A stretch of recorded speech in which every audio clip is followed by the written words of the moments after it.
And hello again, everyone. Good evening. My name is Franklin. I'm one of the two co-founders of NordCal SCI, also known as the Northern California Spinal Cord Injury Foundation. Welcome to tonight's presentation on the role of fat in a healthy diet following a spinal cord injury. A couple of the typical housekeeping items that I just want to go over with. First of all, these presentations are made possible through a grant from the Reeve Foundation, so we're grateful to them. Everyone has been muted, so that way we can eliminate any background distractions. Now, throughout the evening, you may have some questions to ask of our presenter, Shelley. We will have a dedicated Q&A session at the tail end of her presentation. So I ask that you use the chat feature on your Zoom screen to send me any questions that you may have, and I'll pose those questions to Shelley during the Q&A session. The second thing, as usual, we always record these presentations and we'll make them available to everyone on Friday morning because we're going to have another presentation on Thursday, Cooking with Arash. So I want to make sure that you get the benefit of both presentations since they both have to do with the role of fat in not only healthy diet, but also cooking tips. So in case if you need to jump off the presentation tonight at any time, don't worry about missing out on anything. You'll get the recorded version in your inboxes on Friday morning. Okay, so without any further delays, let me get started by introducing Shelley. She's a lifelong advocate of individuals with spinal cord injury. She works with her patients when she's not out in the community, or otherwise she can be found in her greenhouse or kitchen. She obtained her BS degree in nutritional science from San Jose State University in 2012, my alma mater. And she got her master's degree in public health in 2016 from the University of New England, and has been working at Santa Clara Valley Medical Center in San Jose, one of the top spinal cord injury rehabilitation hospitals in the country since 2013. She currently works in the outpatient clinic of the hospital, seeing primarily those with SCI, but also spends a good amount of time working with complex GI issues in the outpatient gastroenterology clinic. And she's also a member of NorCal SCI's advisory boards, and we are just tickled to death that we have her not only on our advisory board, but that we have her here tonight talking about the role of fat in a healthy diet in a spinal cord injury. So Shelley, welcome again. Thank you. Good to be back. So let me just pull up my presentation.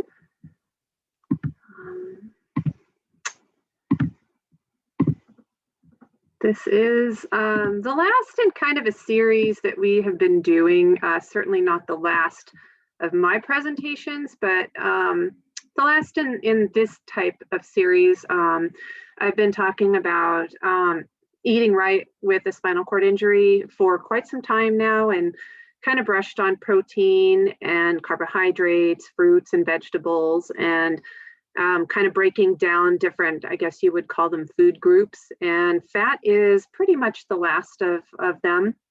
And so I'm going to cover that tonight. So we're going to talk about, of course, research, because it's important for me to share with you the most current research when it comes to nutrition. So we'll go through some of the research about fat, dietary fat. Going to give you an overview of what our bodies do with fat, why it's important, how much we need. We're going to talk a little bit about cholesterol, different types of fat, animal versus plant, saturated versus trans fat. I've got a little bit of a Clint Eastwood joke for you, for those of you who know who that is. We'll talk a little bit more about caloric density. This kind of rounds out the whole caloric density thing. I've been talking about calories per weight for this whole series of talks. Then I'm going to bring up oil and fat in cooking. There are some considerations to know about, and we'll talk a little bit about fatty acid supplementation, specifically omega-3, which is the popular supplement when it comes to fats. Before I get going, I do have a disclaimer. I want you to know that a lot of this information can seem a little bit technical. It's probably more information than you might want to know. But the reason why I break things down the way that I do is because I want you to be informed about nutrition, and the more you know about it, the more you'll understand and the better able you will be to make decisions for yourself and for your health. So knowing more about it will help you eat better. This applies to all bodies, not specifically spinal cord injury, but there are definitely some specifics that are spinal cord injury specific things that I will definitely share as we go along. Much of the research out there is based on abled bodies. There is a lot of literature out there, but every time I look, there's more and more information when it comes to spinal cord injuries, and I'm definitely going to be sharing that with you. So dietary fat has a really bad reputation. It's been in and out of trouble for many, many years. It's still very confusing for a lot of people, but science evolves. Every year we have more and more information about nutrition.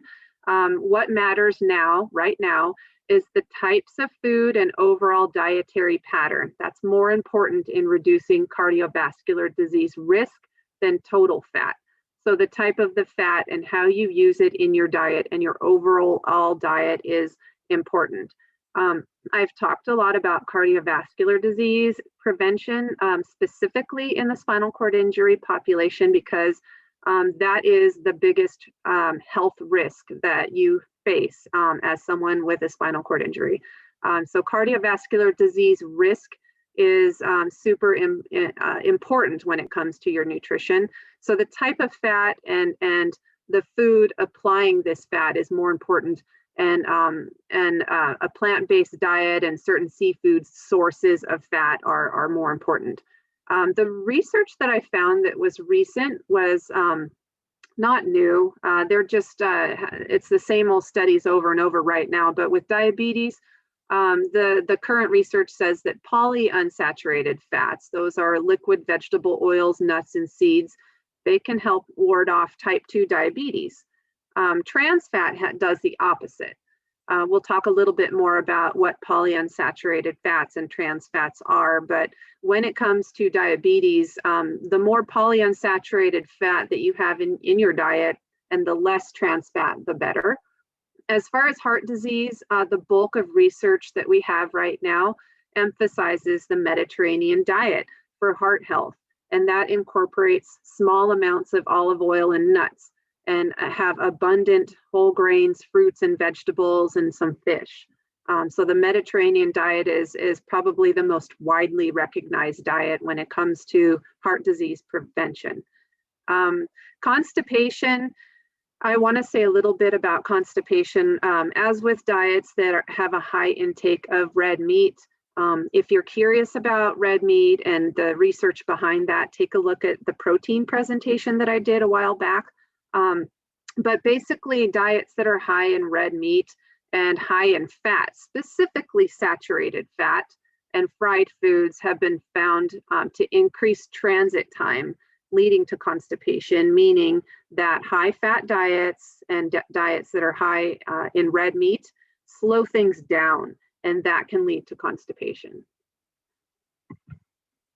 What does the body do with fat? So I talk a lot about how chewing signals important digestion processes. As soon as something goes in your mouth and you start to chew it, your body does a lot of really interesting things. With fat in particular, very little fat digestion begins in your stomach. We use bile to blend and break down fat into tiny particles, and those are sent to our livers and into other body tissues. Certain particles like phospholipids and triacylglycerols are really important for our body, but cholesterol in general is really poorly absorbed. A diet that's high in cholesterol foods, like eggs and animal products and dairy and that kind of thing, with processed and sugary foods together, that's the key.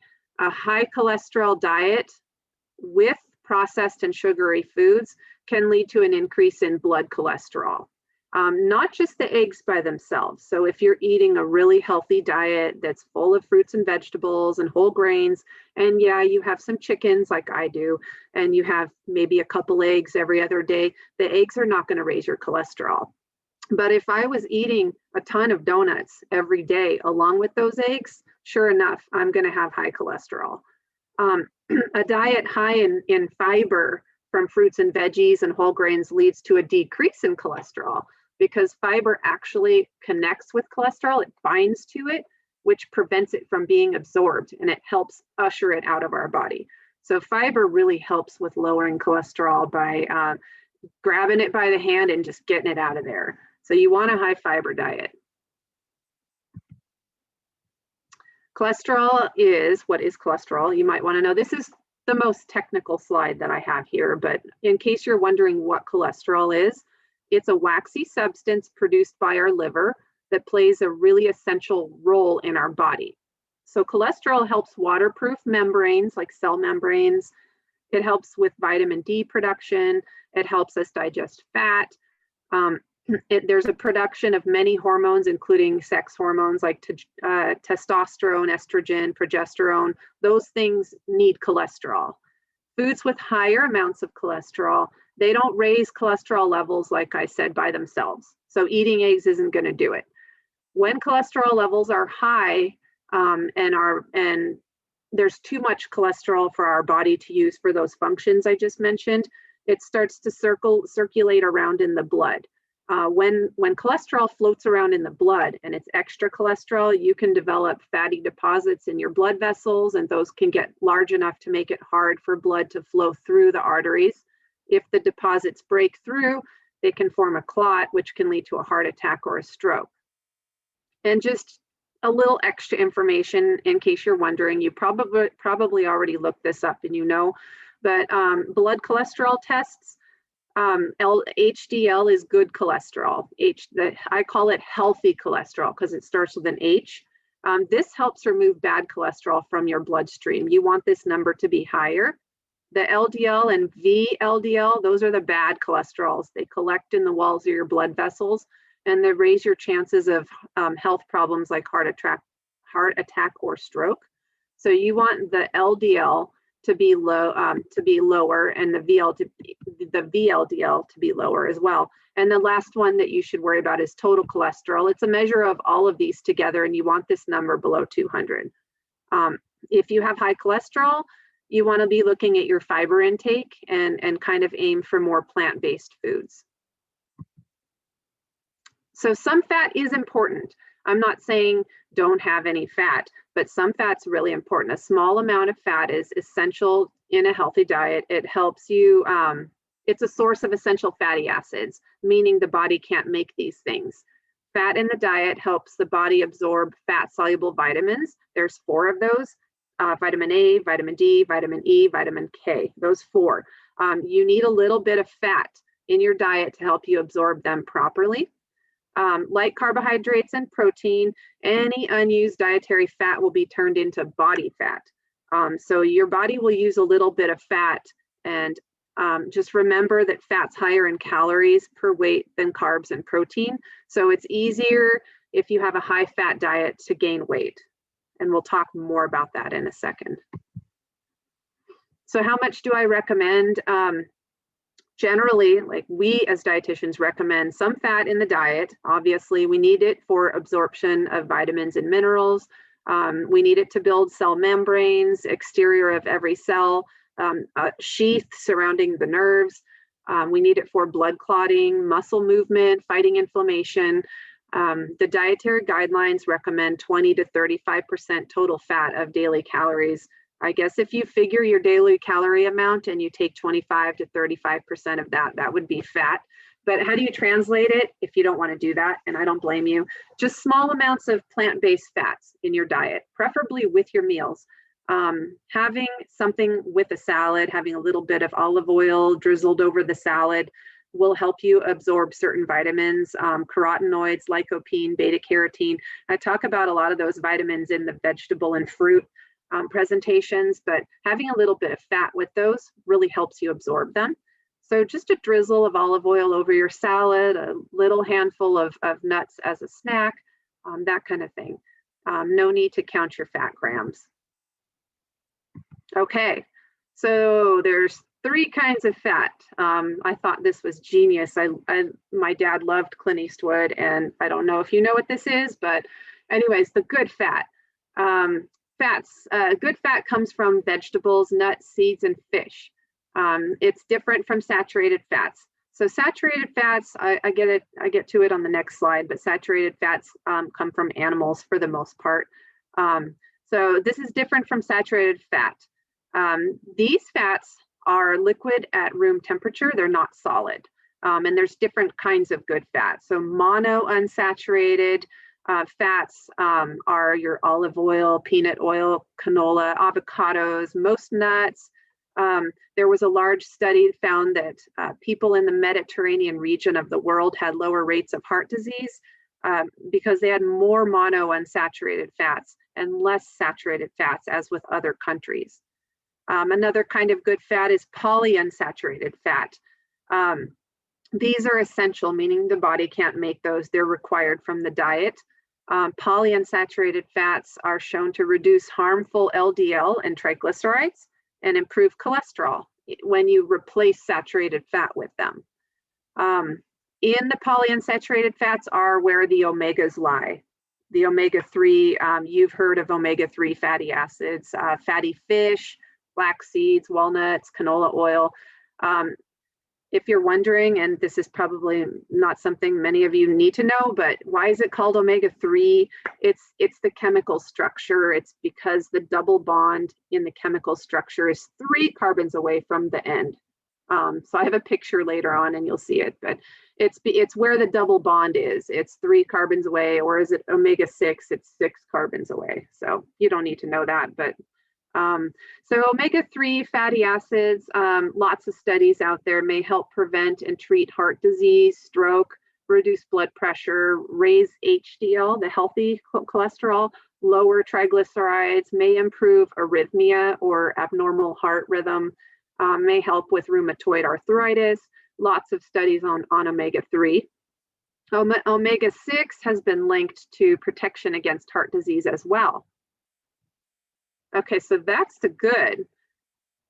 There's the bad. So saturated fats, typically coming from, for the most part, animal fats, with the exception of coconut oil. These are very common in the American diet. They are typically solid at room temperature. Think of cooled bacon grease. Saturated fat have been shown to increase cholesterol, including the harmful LDL cholesterol, which can lead to blockages formed in the arteries and heart. Many studies have linked saturated fat and highly processed carbohydrates like refined flour, snack and baked foods to elevated cholesterol and increased risk for heart disease. So it's saturated fat and sugar. Those two together are really, really bad for your health. And the ugly.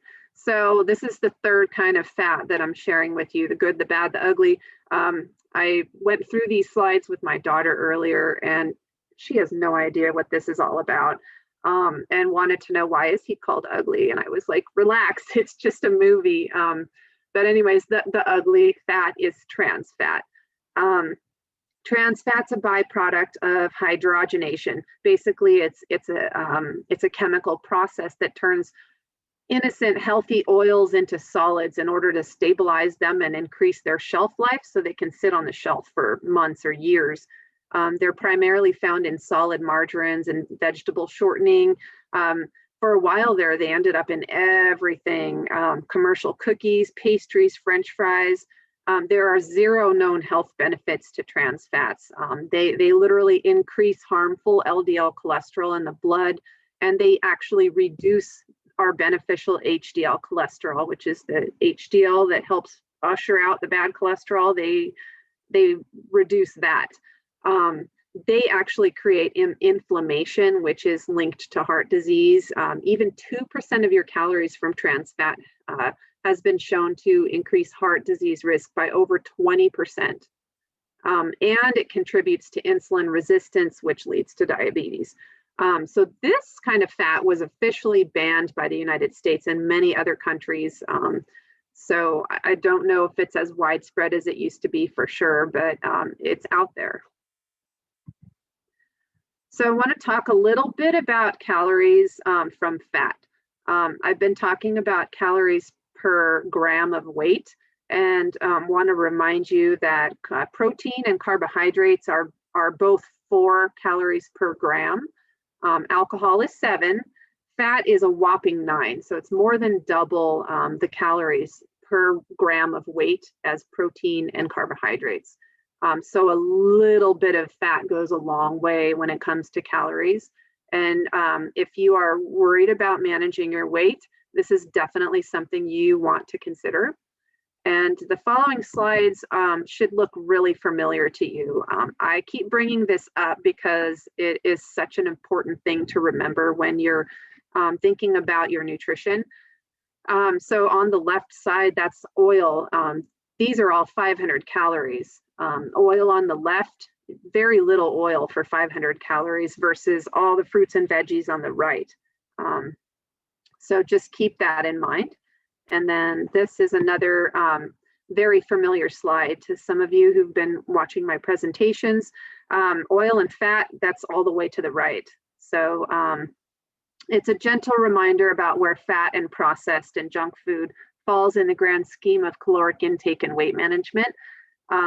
So if you like to eat and you want to eat more, you want to try to eat towards the left of this graph. And those are vegetables and fruits and unprocessed complex carbohydrates like whole grains and fruits and vegetables and that kind of thing. Oil and fat is very helpful if you're actually trying to gain weight. Very few of my patients are trying to gain weight, but the ones that I do work with want to focus on plant-based fats for sure. Stay away from the bad fats and certainly the ugly fats. Do a lot more of the monounsaturated and polyunsaturated fats, lots of avocados and nuts and olive oils and things like that for weight gain.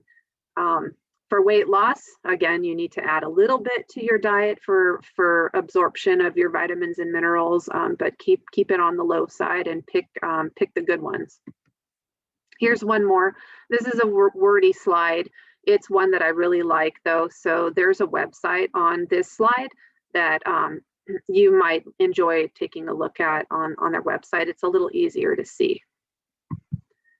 So I'm going to chat quickly about cooking oils because I feel like it's important and not a lot of people know about this, but it's important information.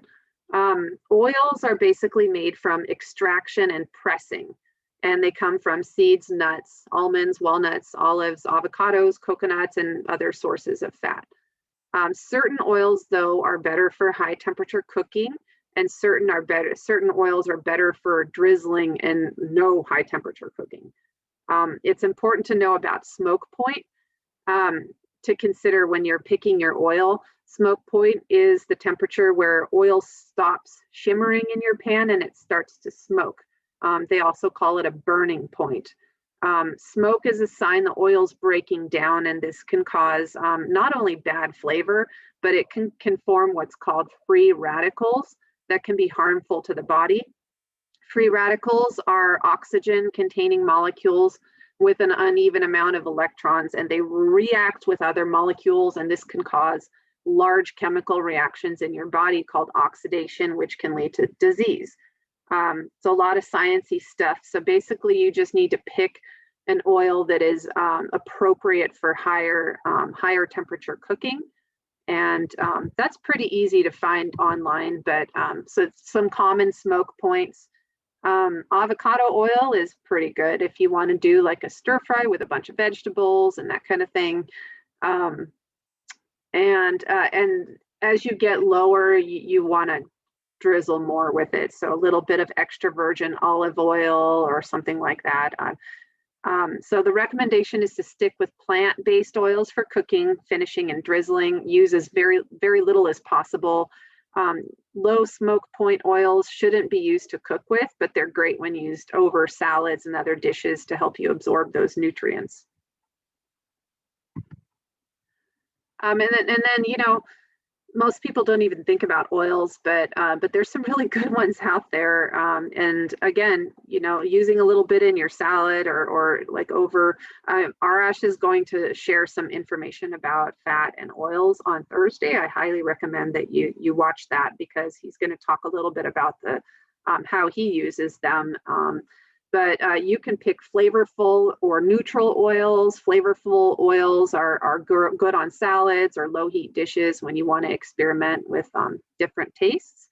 Neutral oils are good when you don't want to change the flavor of a dish, or if you've got higher heat cooking that you want to do. Unrefined oils are oils left in their natural state, cold pressed, raw, virgin, those are all unrefined, and they hold on to flavor and nutrients, but have a lower smoke point. So they go rancid and they don't last very long either on the shelf. So you would want to use unrefined oils for very low heat cooking, or just for drizzling over a salad or something like that. Refined oils are really processed, and they've had any volatile compounds taken out, and they have a pretty neutral taste and a long shelf life and a high smoke point. So those are just information you might come across when you're looking at oils in the store. Quick information about omega-3. This picture here is omega-3 fatty acid. And if you look at the omega end on the right, and the dashed lines 1, 2, 3, that's omega-3. And if you were to go to the left a little more, that's omega-6. So just a little, you know, boring science stuff that I learned in college.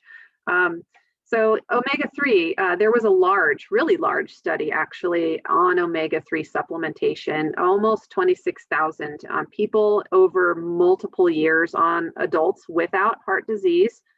Some groups benefited from the supplementation and others didn't.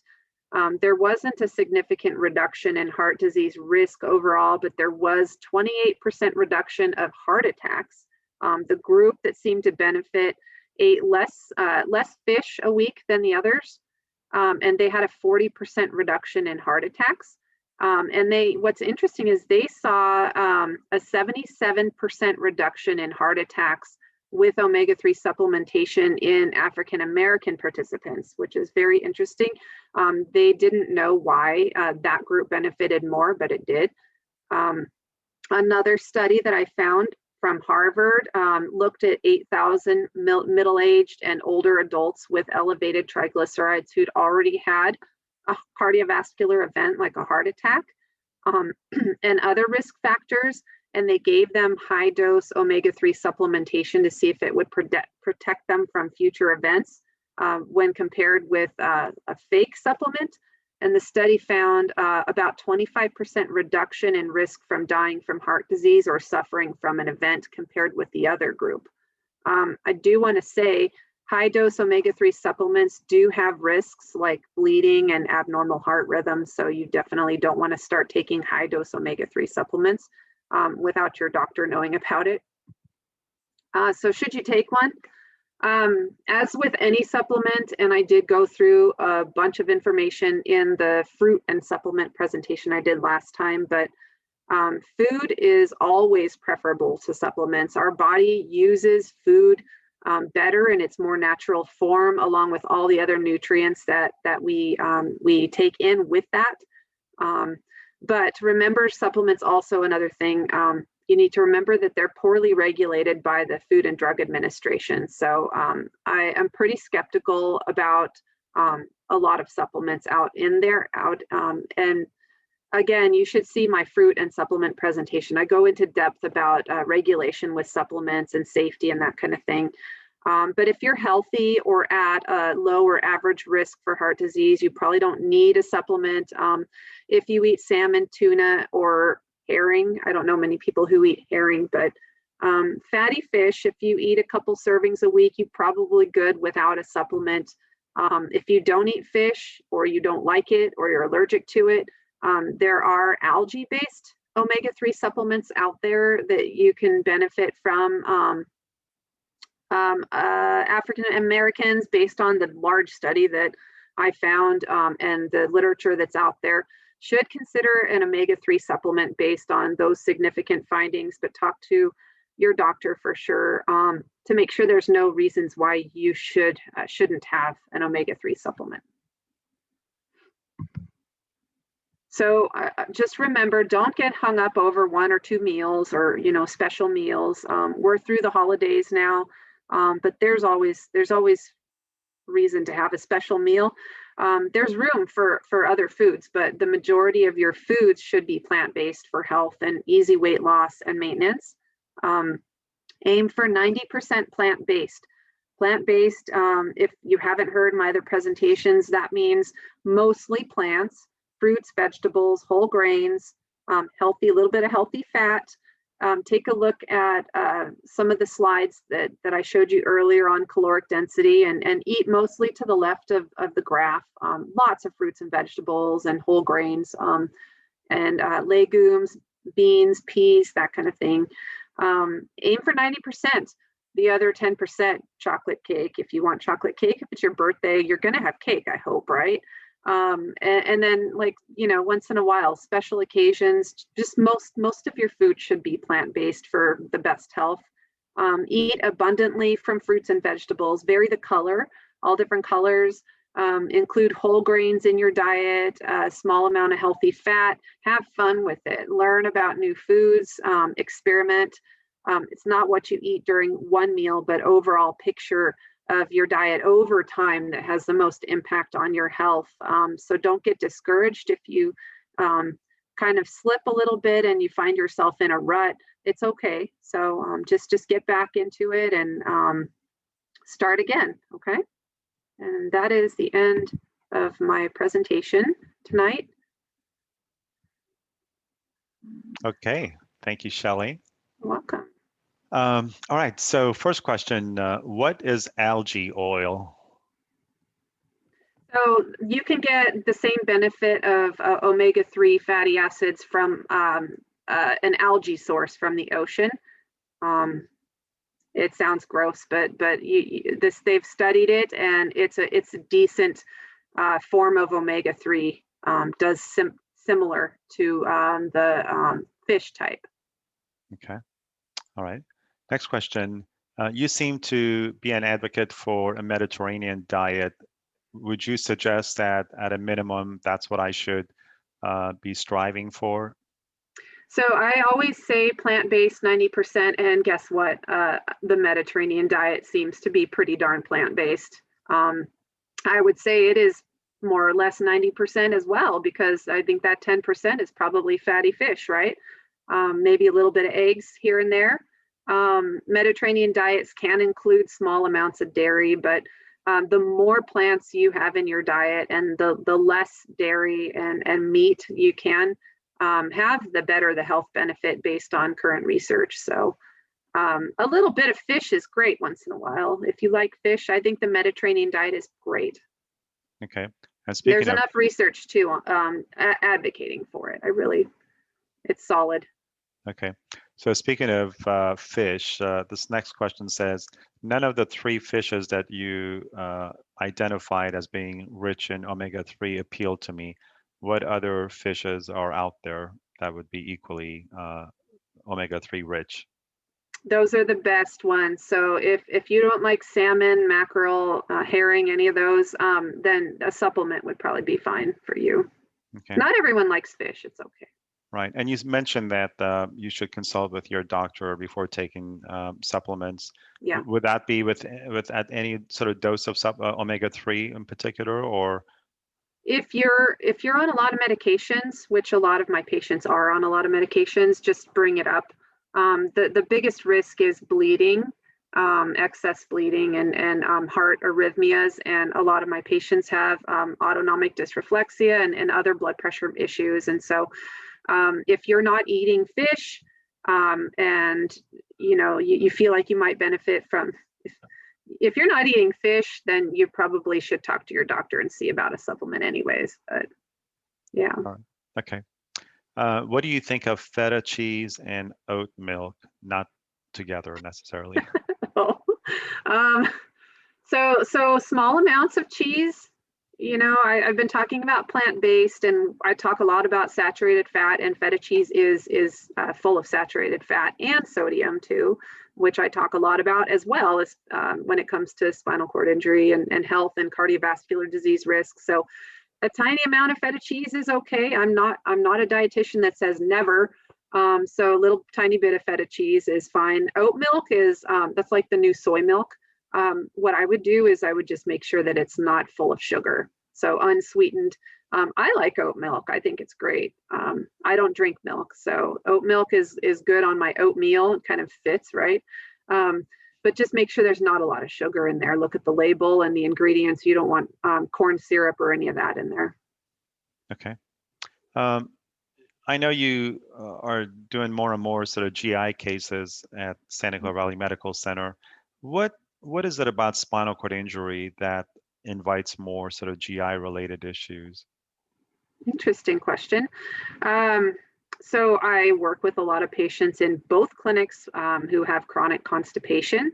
It's very interesting, and the opposite, irritable bowel syndrome and diarrhea, constipation. The two they're great together. I mean, working in GI and spinal cord, the last few months I've been working in GI have been really eye-opening, and I would like to do an entire presentation on GI, and I think we have planning on doing that this year. And for both groups, plant-based diet seems to be the way to go, with fiber and adequate water intake. And Arash can talk more to the GI specifically for spinal cord injury. He has a lot to say about that subject, and he went plant-based and had huge improvements in his bowel program. Right. In terms of the constipation, what has been your experience in the typical cause of it?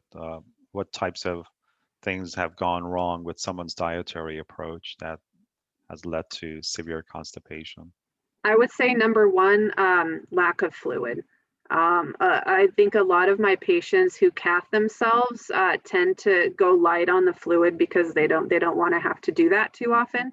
And if they're trying to plan a busy day and that kind of thing. I want to say many of my patients with spinal cord injuries are chronically dehydrated, and that would be number one. Number two would be fiber intake. People just generally don't eat enough fiber.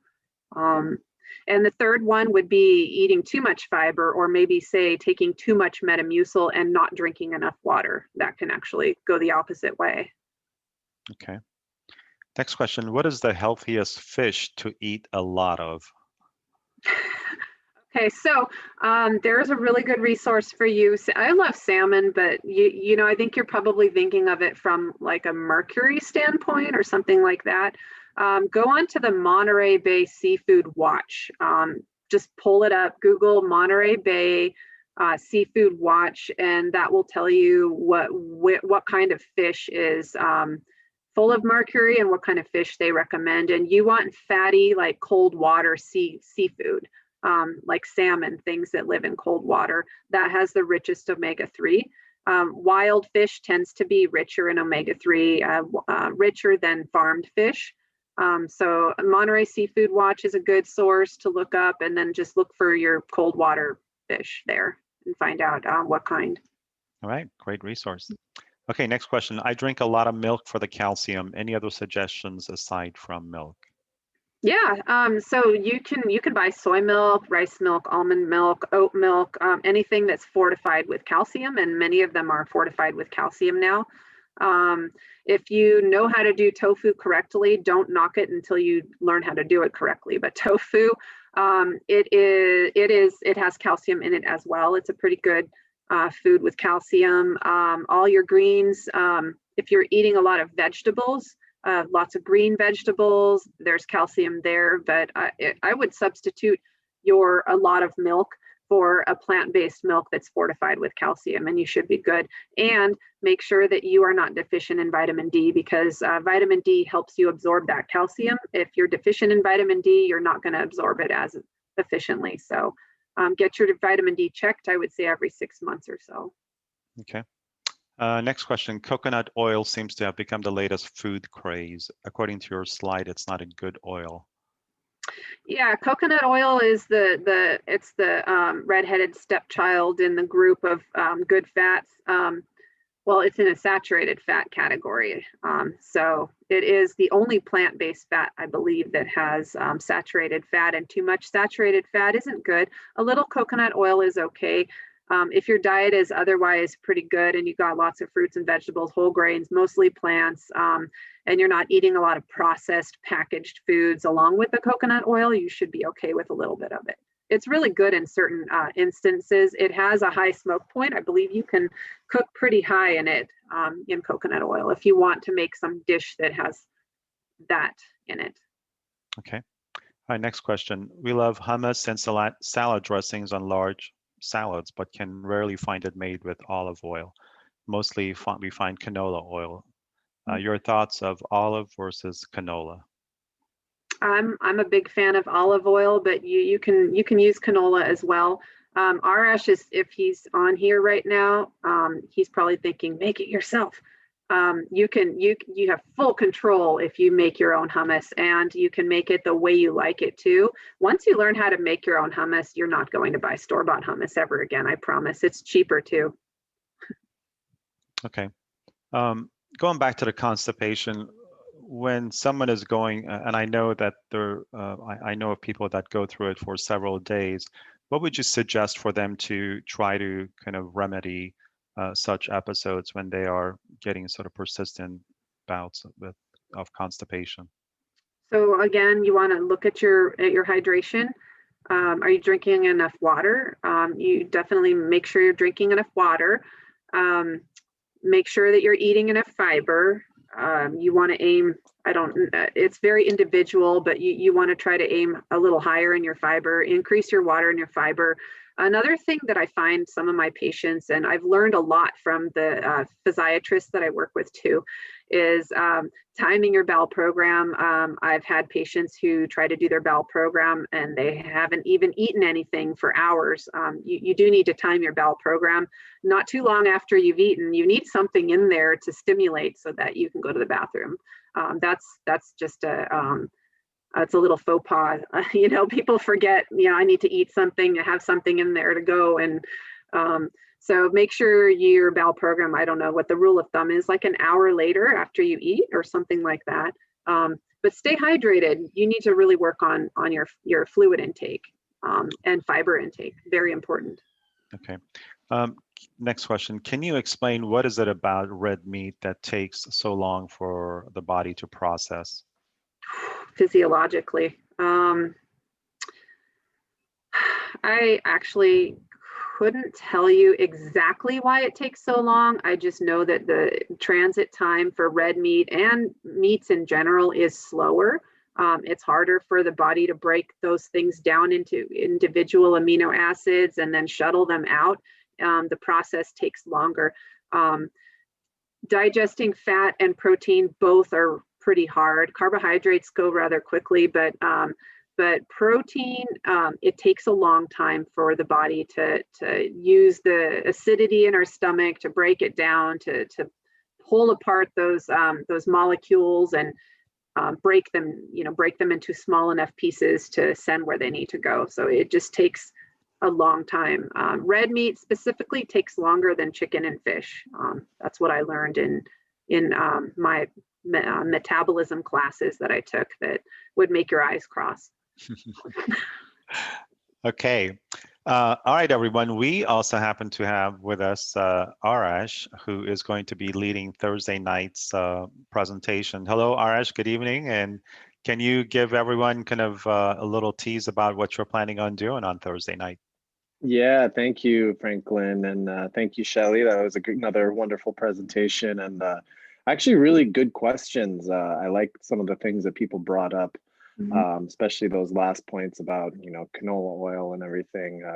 As you'll find out if you join us on Thursday, olive oil is king in my kitchen. That said, there are certain cuisines. I tend to cook a lot of Southeast Asian cuisines, and olive oil doesn't fit as well flavor-wise with those cuisines. So we're going to talk about what oils do fit in well and what we do use in a healthy and moderate to minimal amount to get great tasting food that is also healthy. So we're going to talk a lot about a bunch of different things as usual. I'm probably going to try to cover more than I should, but I always make a fair attempt. And my goal is really to leave anyone who joins on Thursday with a little bit more just clarity on how to use fat effectively in the kitchen. Because as Shelley said, it is a necessary part of your diet. What's not necessary is to eat massive amounts of it, feel gross, slow down your digestion, have a worse bowel program. That was one of the main reasons I ate more plant-based after my spinal cord injury, was noticing the difference in the amount of fat being eaten and how that would slow down my digestion and mess with my bowel program. So we're going to talk about a lot of that stuff. It's always a good time and fun. So I really hope you all can join us. And yeah. And you're going to cook up a couple of dishes too, right? Of course, as always. Yeah. I'm going to cook Excellent. up a couple of dishes. There's a couple of things I've referenced in the last couple of presentations, a breakfast item that I brought up a couple of times that I have run out of time to do. So I'm going to make sure I do that, because it's a really, really easy way. Literally takes 3 minutes to assemble, and it's a great tasting, awesome breakfast that you can customize how you want. And there's very little to no fat, depending on how you customize it. So we'll as always, we'll do some cooking. Yeah. Great. Less talking, more cooking. All right. Yeah. Okay, everyone. So RS's presentation is on Thursday night at 5 p.m. California time. And if you haven't registered for it, you can easily just go to our Facebook page, NorCal SCI, and there is a link there that you could register for that presentation. Again, 5 p.m. California time on Thursday night. And then I'm really excited because this year, Arash and Shelley are gonna tag team every other month together on a sort of a theme night where both of them will be, Arash would be doing the cooking and Shelley would be contributing with her knowledge on whatever particular theme that we're going to be taking on. And so it'll be a fun, engaging, interactive kind of session. So that one is going to start next month in February. And obviously we'll keep you posted through our newsletter and our Facebook pages. So definitely, I'm looking forward to that. Thank you, Shelley, and thank you, Arash, everyone. As I mentioned, tonight's session was recorded. So we're going to wait until Arash does his presentation on Thursday night. And we'll send you the links to both video recordings on Friday morning. They'll be in your inbox. And thank you again. And thanks also to the Re Foundation, which help us make these presentations possible. And thanks for everyone who tunes in every time. We hope that these are enjoyable, fun, and informational. Have a good evening and look forward to seeing you all on Thursday night. Take care. Bye. Thank you.